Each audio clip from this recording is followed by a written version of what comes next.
Now, the first branch mint San Francisco cents in United States history was actually not the 09S VDB. Prior to that, it was the Indian head cents. And tonight we have the last 2 years of issue, 1908 and 1909, San Francisco.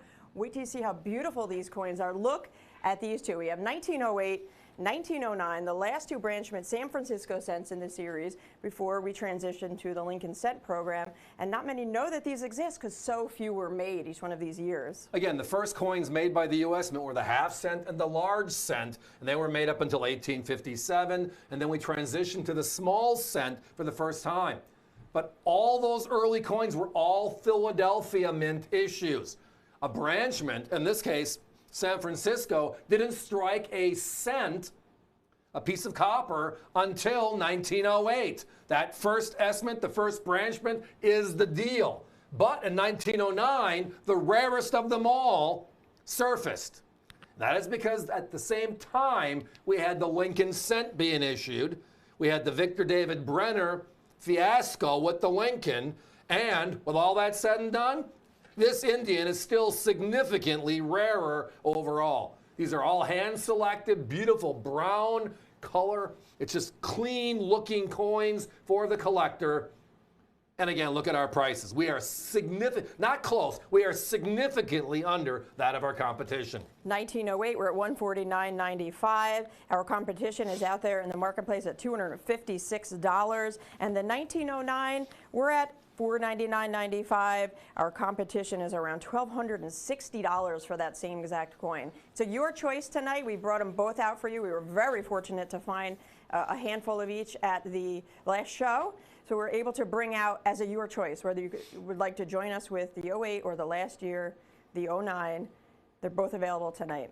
Hand-selected SVDB Lincoln cents, which everybody knew existed at that time. It was the error, I gotta have it. They made 484,000 coins of that Lincoln, the S mint being the rarest of the first year Lincolns, right?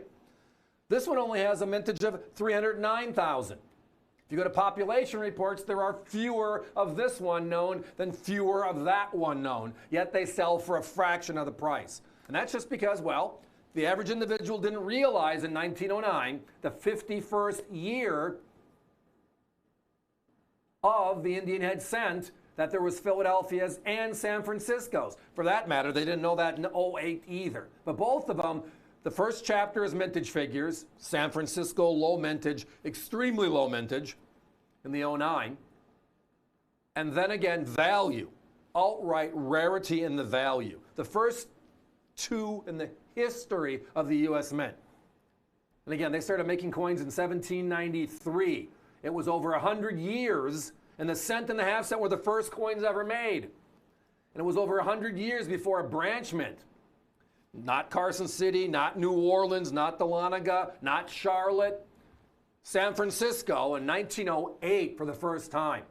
I mean, New Orleans closed their doors in 09. Carson City closed their doors in 1893. And Denver opened their doors in 1906.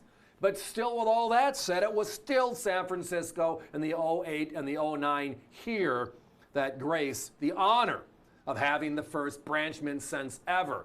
And look at the quality. I mean, these are beautiful. I mean, I can't tell you. I mean, we talk about Carson City kickouts in the silver dollar era, and we usually keep 2 out of 10 if we're lucky. We're hoping for those numbers. When it comes to Lincoln cents and or Indian head cents, it's even lower than that because that eye appeal of copper is so important. You see colored coins, i.e. people dipped them out and they look shiny. They don't look shiny.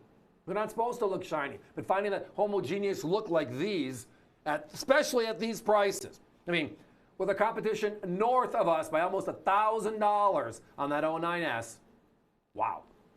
Beautiful coins available tonight. 1908, that's the first San Francisco mint.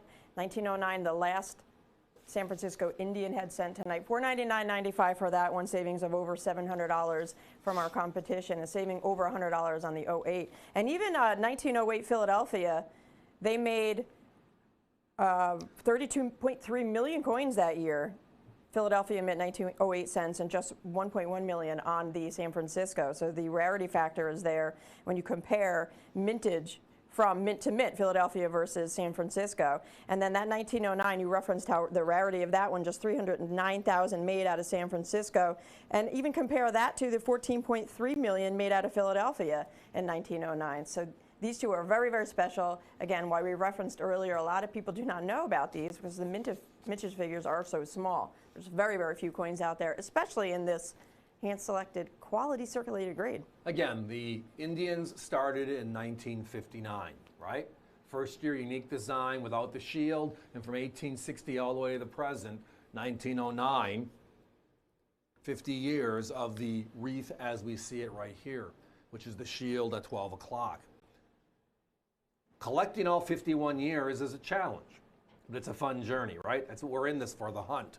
But there's a short trip with the San Francisco Indians. It's just these two. They are excessively rare compared to everything else in the series.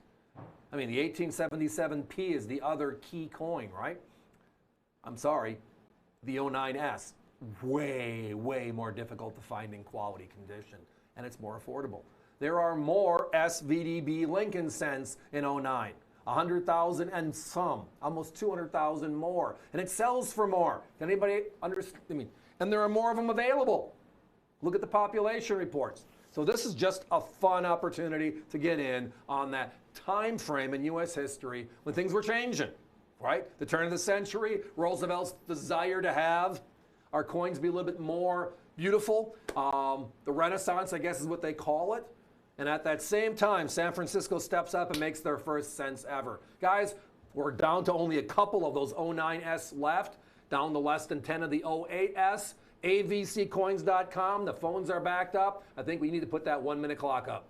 Your choice means join us with one or the other, or of course both of them. You don't have to buy both to get that low price, but at these affordable prices, and when we're beating our competition by well over $100 and well over $700 on the second, the 1909, it is a great value, and these are beautiful coins. I mean, we go show to show where we're going through box by box to find just a handful or so to bring out as a presentation, because the vintage figures are so low, but the coins that exist out there in the marketplace, to find that quality, that's the real challenge. What we should have done is we should have, like we did with the large cents last week, where a lot of people called and say, hey, thank you for showing me the discrepancy in quality on these earlier coppers, right. Because there are so many, bad word choice, but it's a real word choice, ugly coins on the marketplace. Finding beautiful homogeneous coins that have full detail.